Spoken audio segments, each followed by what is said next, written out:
But yes, the way that they approach their work, how they, and it is work to survive.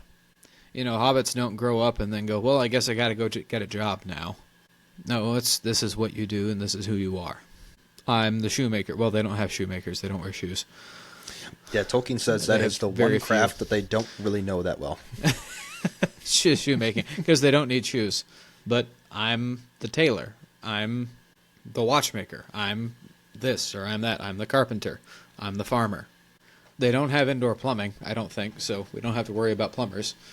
Fair. Or we together are the builders. It's not so much well, I got to have this because I got to have a job. It's a different view of I got to have the job to survive.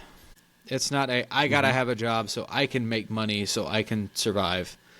It's I have to do this work so that we can all survive.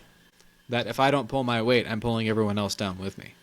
Which I think is something that modern American society doesn't fully understand. Because the way that we look at jobs is, well, you got to go to school. Stay in school, you got to get a job so you can support yourself. Well, why not have a job? Why not work like a hobbit? Why not have work or have a view of work where the work that is valued the most is what actually holds the world up? The jobs without which there would be no civilization.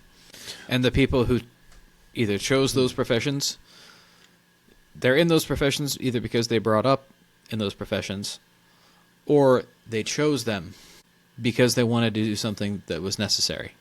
And there's something about it that is directed towards not just yourself, right? It goes beyond yourself. Yes, it's work that is directed toward the common good rather than the individual good. Mm-hmm. Because today we have a society that's a commonality of individuals. Yeah, almost everything is directed toward the individual. Yeah. There's almost nothing that encourages, these days societally, that encourages the common good. Participation in greater society as a whole in the common good. Yeah, we all have too many choices. Yeah. Too many for our own good, one could argue. I mean, there's a ton of freedom that comes with that, but there's also that one line from that one priest, since discerning became fashionable, nobody's made a decision. Which applies to more things than just, marriage or the priesthood or the religious life, right? I mean, what's my job going to be? I have no idea. I don't know what I care about. Which, funny enough, was my attitude in college. If you had asked me what I want to be when I grow up, I would have said, I don't know. I still don't have that answer. I had an answer. I didn't really know. My answer was just what everybody assumed my answer was going to be. So that's just what I told everyone.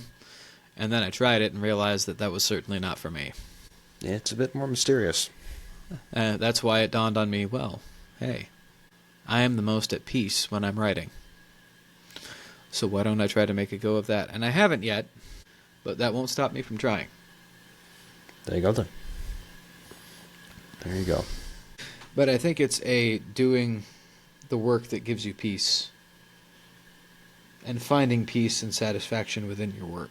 It's like even in my job when I have to, I take these numbers out of a spreadsheet.